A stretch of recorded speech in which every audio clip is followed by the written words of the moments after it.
దురదృష్టకరమైనటువంటి ఈ వార్త విన్నాం. ఇది జరగరానిది జరిగింది. ఇప్పుడే ముఖ్యమంత్రి శ్రీ చంద్రబాబు నాయుడు గారు టెలికాన్ఫరెన్స్ పెట్టారు. అందులో ఆయన ఈ అధికారుల మీద తీవ్ర అసంతృప్తి వ్యక్తం చేశారు. ఇలాంటివి జరగటం దురదృష్టకరం అని చెప్పి ముఖ్యమంత్రి గారు చెప్పడం జరిగింది. కొంత అడ్మినిస్ట్రేషన్ వల్ల ఇది జరిగిందనే అనుమానం ఉంది. ఒక్క సెంటర్లో మాత్రం అక్కడ ఉన్నటువంటి డిఎస్పి గేట్ తెరవటం, ఇమ్మీడియట్గా అందరూ తోసుకొని రావటం వల్ల ఈ తొక్కిసలాటలు జరిగింది.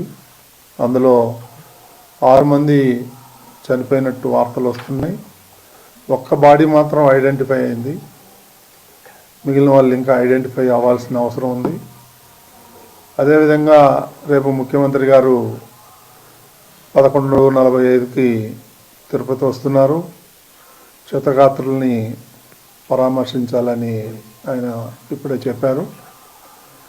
కాబట్టి ఇలాంటి సంఘటనలు ఇంకా జరగకుండా చూడాలని ముఖ్యమంత్రి చాలా తీవ్రంగా స్పందించారు. చాలా దురదృష్టకరం అని చెప్పి చెప్పడం జరిగింది. ఇది ఫ్యూచర్లో ఇది ఒక లెసన్గా భావించి అందరం సమిష్టిగా ఇలాంటివి జరగకుండా చూడాల్సిన బాధ్యత అందరి మీద ఉంది. అదేవిధంగా ఎస్గ్రేషియా కూడా రేపు ముఖ్యమంత్రి గారు ప్రకటిస్తూ అన్నారు. ఇక అక్కడ పరిస్థితి ఎలా ఉందో కూడా ఎప్పటికప్పుడు ముఖ్యమంత్రి గారు తెలుసుకుంటున్నారు. సో ఇది పునరావృతం కాకుండా చూడమని చెప్పి చాలా సీరియస్గా వార్నింగ్ ఇచ్చారు. సో ఇప్పటికీ ఇంతకన్నా మనం చెప్పాల్సిందేం లేదు. చాలా దురదృష్టకరం. రేపులే ఎల్లుండి పండగ ఉంది. సో ముందర రోజు జరగటం చాలా బాధేస్తుంది. ఇలాంటివి జరగకుండా ఉండాల్సింది, కానీ దురదృష్టవశాత్తు ఇది జరిగింది. దాన్ని మనం ఏం చేయలేం. దైవ నిర్ణయం.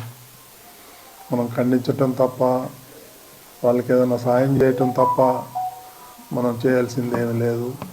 ఫ్యూచర్లో ఇవన్నీ కూడా జరగకుండా పక్కాగా పకడ్బందీగా ప్లాన్ చేసుకొని ముందుకెళ్లాల్సి ఉంటుంది.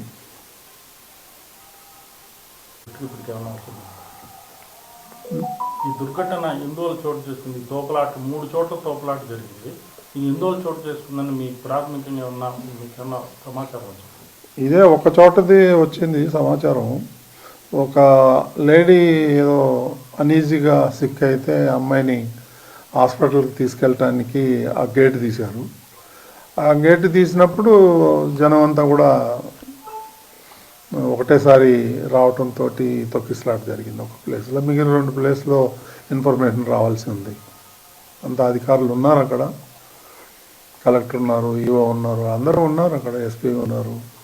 ఇప్పుడే అందరూ సీఎం ఆఫీస్ కానీ డీజీపీ కానీ వీళ్ళందరూ కూడా టెలికాన్ఫరెన్స్లో మాట్లాడటం జరిగింది. చూడాలా ఇంకా ఫర్దర్గా ఏం జరగబోతుంది అనేది వేచి చూడాల్సింది.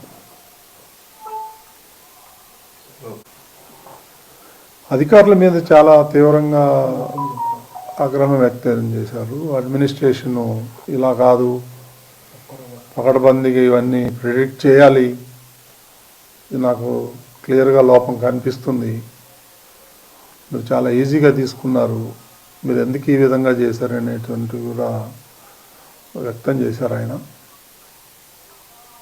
సో రేపు సీఎం గారు వస్తారు కాబట్టి ప్రెస్ మీట్ కూడా ఉంటుంది.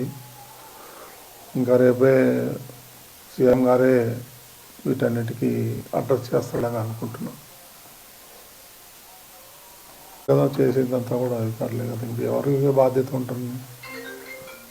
ముందర రోజు నిన్న కూడా నేను మీటింగ్ కాల్ఫర్ చేశాను అధికారులతో. ఏం చేస్తున్నారు ఏంటి నేను అడగటం కూడా జరిగింది. చాలా ఈజీగా తీసుకోవద్దండి మీరు, నాకు ఇన్ఫర్మేషన్ ఉంది గొడవలు జరుగుతాయేమో అని. అందుకని నేను ఈరోజు మార్నింగ్ కూడా ప్రెస్ మీట్లో అదే చెప్పాను. తిరుమలకి రానివ్వరేమో, దర్శనాలు కావేమో అనేటువంటి రూమర్ బాగా సోషల్ మీడియాలో స్ప్రెడ్ చేశారు. అందుకే నేను మార్నింగ్ కూడా దాన్ని ఖండించాను నేను మీ అందరి ముందరే. అలాంటిది ఎవరు ఉండదు, ఎవరైనా రావచ్చు తిరుమలకి, దర్శనంకు మాత్రం టోకన్లు ఉండాలి తప్ప తిరుమలకు రావద్దని ఎవరు అనలేదు. ఎవరైనా రావచ్చు అని పొద్దున్నే నేను స్టేట్మెంట్ కూడా ఇచ్చాను. నాకు తెలుసు ఏ గొడవ అవుతుందేమో అనే నాలో అనుమానం ఉంది. నేను అధికారుల దగ్గర కూడా వ్యక్తం చేశాను. ఎస్పీ దగ్గర కూడా నేను టెంపుల్లో కనిపిస్తే చెప్పాను, మీరు ఆషామాషిగా తీసుకోవద్దండి, దీన్ని జాగ్రత్తగా చేయండి. అప్పుడు అన్నారు వాళ్ళు 5,000 మంది పోలీసులను పెడుతున్నామండి, మేము చూసుకుంటామండి, అది ఇది అని అన్నారు నాతో. ఇది దురదృష్టకరం. ఇప్పుడు ఎవరిని మనం నిందించలేము, ఒకలా ఇద్దరా అనేది. ఇది పొరపాటు జరిగిపోయింది, మరి దానికి చింతించడం తప్ప మనం చేసేదేం లేదు ఈ టైంలో. ఇప్పుడు కుట్రేమి ఉండవు అండి దీంట్లో, ఎందుకు ఉంటాయి కుట్రలు కానీ అవన్నీ అబద్ధాలు. ఇది యాక్సిడెంట్, ఎవరు కావాలని ఎవరు చేయరు. ఇది it is an purely accident.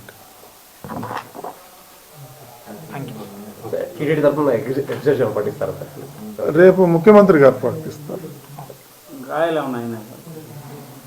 కొంతమంది ఉన్నారు, ఇంకో 20-25 మంది క్యాజువాలిటీ అడ్మిట్ అయ్యారు. రియా హాస్పిటల్లో కొంతమంది, సిమ్స్లో కొంతమంది ఉన్నారు. చూడాలి, నేను కూడా వెళ్తాను, వెళ్ళి చూసేసి వస్తాను. అక్కడ బాగా టెన్షన్గా ఉంది, అందరూ ఉన్నారు, యంత్రాంగం, జిల్లా యంత్రాంగం అంతా అక్కడే ఉంది.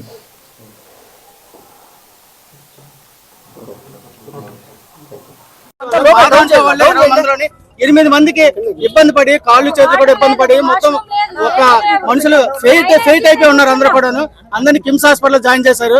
నాయకులందరూ కూడా వస్తున్నారు, చూస్తున్నారు. ఎవరు ఏమీ లేదు. పోలీసులు అందరినీ వేస్ట్ గా చూస్తున్నారు, దరిద్రులాగా ఉన్నారు అందరూ. అది పరిస్థితి. ఇక్కడ పోలీసులు ఎప్పుడు కూడా సరిగా చేయలేదు. మా పరిస్థితి అందరినీ ఏం చేయాలని మీరు ఆలోచించుకోండి. 20 మందిలోనే మొత్తం అందరికీ కూడా అందరూ ఫెయింట్ అయిపోయి ఉన్నారు. ఎవరికి కూడా ఏం బాగాలేదు, అందరూ హాస్పిటల్లో పడి ఉన్నారు. జరిగింది ఎక్కడ ఏం జరిగింది చెప్పండి. అమ్మాయి కళ్ళు తిరిగి పడిపోయింది. ఆ అమ్మాయితో పాటు కూడా ఒక్కళ్ళే పంపించారు. ఒక్కళ్ళు అయిపోయిన తర్వాత నేను పడిపోయాను కళ్ళు తిరిగి. పడిపోతే నన్ను ఒక అమ్మాయి తీసుకుని వెళ్ళింది. ఉన్నవాళ్ళు ఎవరిని బయటకు రాను, మా హస్బెండ్ కూడా బయట రానివ్వలేదు. ఓన్లీ లేడీస్ కూడా లేడీస్ పంపించారు. తెలివి వచ్చిన తర్వాత వెళ్తుంటే మేము పంపిస్తాం, కంగారు పడకమ్మా, ఊపిరి తీసుకోండి అమ్మా, నీళ్ళు తాగండి అమ్మా, అన్ని బాగానే చెప్పారు. కానీ క్రౌడ్ ఎక్కువైపోయింది, జనాలు ఒకసారి గేట్ తీసారు. ప్రజలది ఉందండి, పోలీసులది ఉంది, కానీ పోలీసులది ఎక్కువ ఉంది. ఎందుకంటే పోలీసులు ఎక్కువ ఉన్న వాళ్ళు సరైన మార్గంలో పెట్టలేకపోయారు. ఇదంతా పోలీసుల వరకే ప్రాబ్లం.